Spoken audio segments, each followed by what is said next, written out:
Welcome to our channel. ప్రస్తుత రాజకీయాల్లోకి ప్రజలకి మంచి చేయాలని వచ్చే వారి కంటే తమ స్వార్థం కోసం వచ్చే వారు ఎక్కువగా ఉన్నారు. ప్రస్తుతం దేశంలో సార్వత్రిక ఎన్నికలతో పాటుగా ఏపీలో అసెంబ్లీ ఎన్నికలు అందరి దృష్టిని ఆకర్షిస్తున్నాయి. ఎందుకంటే ఈసారి ఏపీలో త్రిముఖ పోటీ ఉందని కొందరు అభిప్రాయపడుతున్నారు. ప్రస్తుతం ఏపీలోని టీడీపీ, వైసీపీ, జనసేన పార్టీలు వచ్చే ఎన్నికల్లో అధికారమే ధ్యేయంగా ఎన్నికల కథన రంగంలోకి దిగారు. అసలు విషయానికి వస్తే ఏపీ రాజకీయాలలో ఇప్పటికే ఎంతో మంది ప్రముఖులు ప్రజల కోసం పాటుపడ్డారు.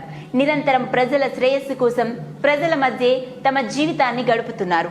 అలాంటి వారిలో ప్రముఖంగా చెప్పుకోవాల్సింది మాజీ ఐఏఎస్ ఆఫీసర్, లోక్ సత్తా పార్టీ అధినేత జయప్రకాష్ నారాయణ. ఈయన మహారాష్ట్రలోని నాగపూర్లో 14 జనవరి 1956న జన్మించారు. పుట్టింది మహారాష్ట్రలోనైనా పెరిగింది మాత్రం ఆంధ్రప్రదేశ్లోనే. చదువులో మేటి అయిన జయప్రకాష్ నారాయణ ఎంబీబీఎస్ పూర్తి చేసి ఆ తరువాత ఐఏఎస్ లో చేరాడు.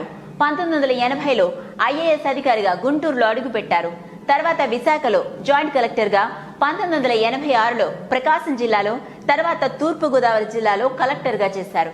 తర్వాత యాగ్రో ఇండస్ట్రీస్ ఇన్ఫ్రాస్ట్రక్చర్ అధినేతగా, గవర్నర్ కార్యదర్శిగా, ముఖ్యమంత్రి కార్యదర్శిగా పలు అత్యున్నతమైన పదవులు నిర్వహించారు. కానీ ప్రజలకింకా ఏదో చేయాలనే తపనతో లోక్ సత్తా అనే స్వచ్ఛంద సంస్థను 1996లో ఏర్పాటు చేశారు.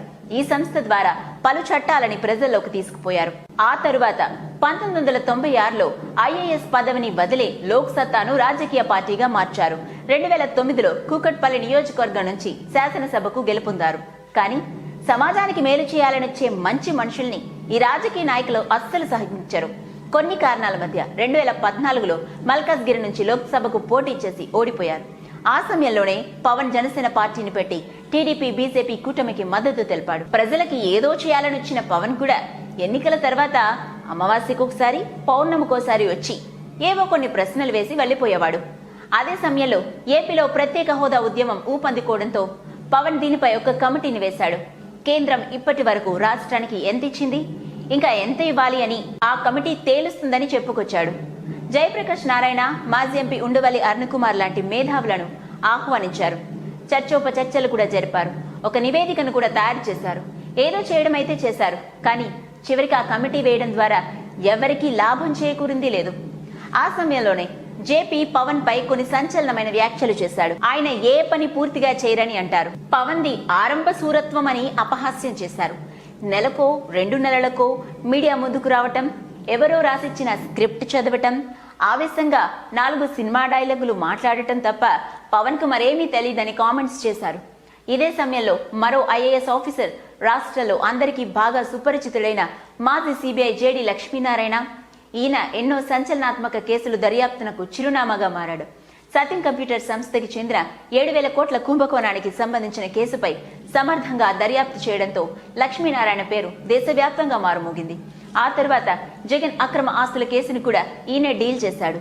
ఈయన కూడా జేపీలానే ప్రజలకి మంచి చేయాలనే ఉద్దేశంతో తన ఉద్యోగానికి రాజీనామా చేసి రాజకీయ పార్టీని ఏర్పాటు చేయాలని ప్రయత్నం చేశాడు.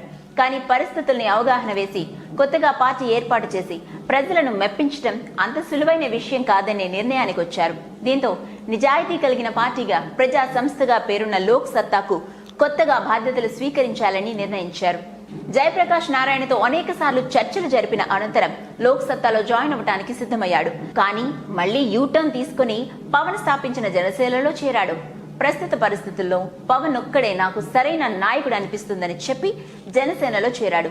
ఈ నేపథ్యంలో జేడి లక్ష్మీనారాయణ ప్రస్తుతం విశాఖ నుండి లోక్సభకి పోటీ చేస్తున్నారు. ఈ సమయంలోనే కొన్ని రోజుల ముందే జయప్రకాష్ నారాయణ మాట్లాడుతూ ఈ ఎన్నికల్లో పవన్ ప్రభావం ఎక్కువగా ఉందని పవన్ కళ్యాణ్కి నేను ముందే చెప్పానని చెప్పారు.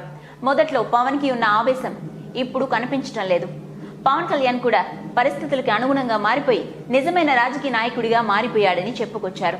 జేపీ మాట్లాడుతూ సమాజంలో ఉండే వారికి సేవ చేయాలంటే అధికారమే అక్కర్లేదు, సేవ చేయాలనే సంకల్పం ఉంటే చాలు అని, నాలో ఊపిరున్నంత వరకు ప్రజలకి మంచి చేయాలని చూస్తుంటారని చెప్పారు. జయప్రకాష్ నారాయణ రాజకీయాల్లోకి పవన్ కళ్యాణ్ని, జేడి లక్ష్మీనారాయణని నమ్ముకుని రాలేదనేది అందరూ గమనించాలి. సమాజంలో ఉండే వారికి మంచి చేయాలనే ఆలోచన ఉంటే చాలు, దానికి అధికారమే అక్కర్లేదని జయప్రకాష్ నారాయణ నిరూపించారు. చూస్తూనే ఉండండి మరిన్ని ఇంట్రెస్టింగ్ అప్డేట్స్ కోసం మన Tollywood Nagar. If you like the video, please like us and subscribe Tollywood Nagar.